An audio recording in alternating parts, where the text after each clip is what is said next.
Cet épisode était magnifique et c'est très largement peut-être le meilleur épisode de Bugs Bunny de tous les temps. Comment ça, c'était pas un épisode des Looney Tunes ?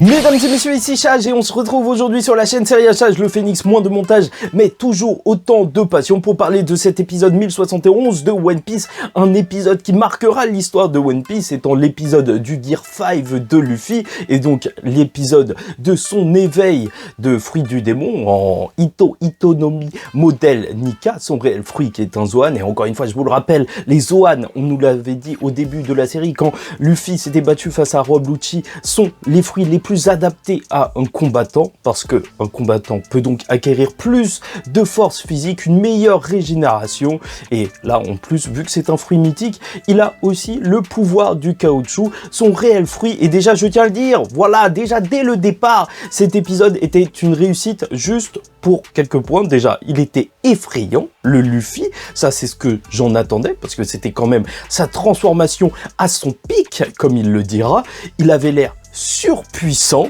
et surtout je me suis bien marré. J'ai trouvé cet épisode complètement fou en fait. Quand j'ai regardé, je me suis dit mais quel truc de zinzin, tu vois le Luffy rigoler, c'est communicatif, tu vois que ça part dans tous les sens.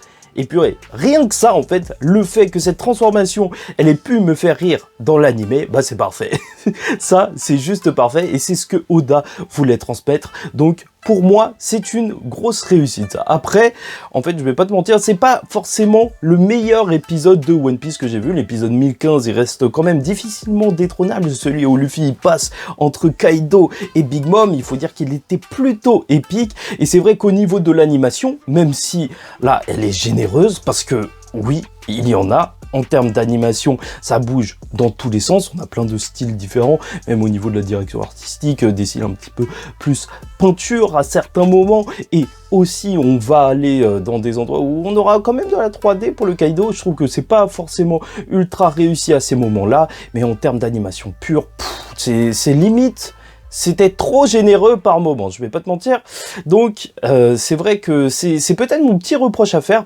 C'était difficilement lisible parfois.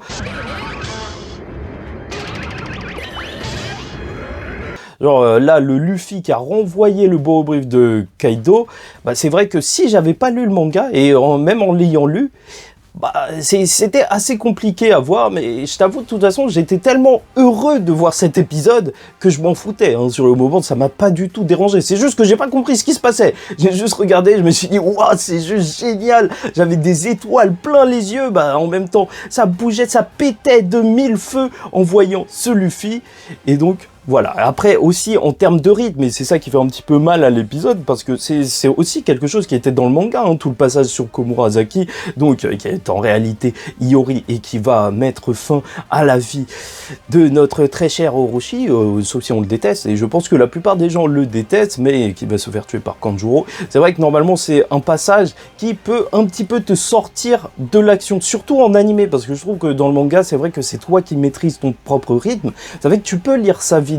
Sauf que là, c'est vrai que c'était le rythme de One Piece habituel pour cette séquence et ça fait que ça ralentit vraiment le tout et ça te sort un petit peu de ce à quoi tu étais en train d'assister. Après, il y a un sens, hein. La mise en scène d'Oda, c'est ça qui a fait la puissance du Gear 5. C'est le fait qu'il y a un éléphant géant qu'on ne sait même pas, il sort d'où, on ne sait même pas c'est qui. Apparemment, il a commis un crime, on comprend rien. Il dit donc que le Joy Boy est revenu et ça, c'est juste épique avec les gens qui font quoi? Joy Boy? Tu sais que c'est juste une dinguerie, même le Gorosei, les vieux qui se regardent même pas quand ils parlent, ils sont complètement zinzin, tu vois, ils se mettent dos à dos, ils vont wow, il est revenu, ouais, il fallait qu'on le tue, on a dû tout faire et tout, même si on doit se battre contre un Yonko par la suite parce qu'on a énervé Kaido, même si on a perdu un de nos meilleurs agents, ça valait le coup parce que le Itonomi modèle Nika et surtout l'arrivée de Joy Boy serait un véritable problème pour eux.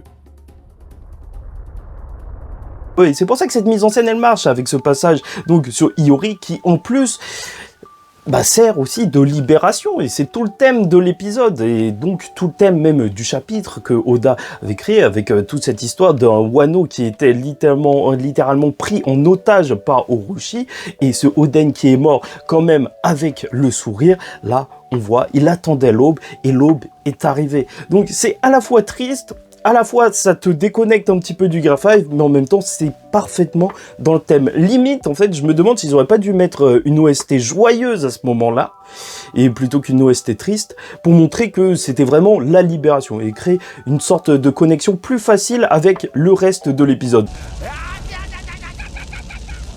Parce que c'est vrai que, par contre, Luffy, dès qu'il est là, il crève l'écran. Hein. Gear 5, là, c'est juste magnifique. Sa transformation, vraiment, elle était à la fois effrayante, épique, c'est ça, épique et drôle. Et c'est pour ça qu'ils ont totalement réussi. Tu vois, quand ils rigolent et que le ciel s'ouvre, bon, c'est un petit peu n'importe quoi, hein, on va pas se mentir, mais purée, qu'est-ce que ça marche bien. En vrai, ils ont eu raison de rajouter ça. Il faut en faire trop. On te parle du Gear 5 de Luffy depuis le temps qu'on l'attendait.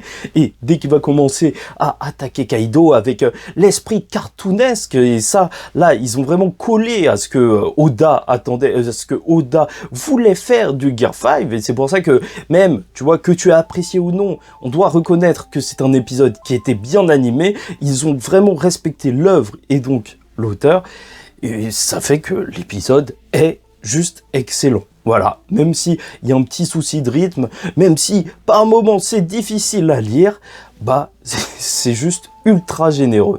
Vraiment, le Luffy, tu sais pas s'il est possédé, tu sais pas s'il est content, tu sais pas si c'est vraiment Luffy, mais après tu t'en rends compte plus ou moins, mais en tout cas, tu sais une chose, c'est que ce mec est à la fois surpuissant et étrangement, en fait, rassurant en même temps. Oda, il est encore une fois parti, donc au contresens des transformations habituelles des shonen où voilà, tu te transformes en démon et après tout le monde a peur. Enfin, Naruto, calme-toi, range ta queue, enfin range tes queues. Bon, c'était une blague un petit peu bizarre, on va arrêter de faire ça, mais donc là on a un Luffy qui est tout joyeux, qui inspire à la fois la peur, parce que c'est vrai, c'est super bizarre cette transformation, et surtout la joie. Vraiment un épisode des Looney Tunes, donc avec Bugs Bunny et compagnie, qui est extrêmement bien réussi, et on en redemande, et donc ça va être étalé sur plusieurs épisodes, sûrement 2 épisodes avec le prochain où il va vraiment se battre, et peut-être autre chose pour la suite, mais je pense pas que ça va durer plus longtemps que ça. Apparemment les animateurs vont revenir, enfin des gros noms aussi pour les prochains épisodes, et ça va juste être parfait. Non, franchement, il n'y a rien à dire à ce niveau-là, hein. Cet épisode m'a comblé. Vraiment, et j'étais heureux. Tant que si tu as eu le sourire en regardant l'épisode, alors l'épisode était une réussite. Et moi, je l'ai eu. Donc, voilà.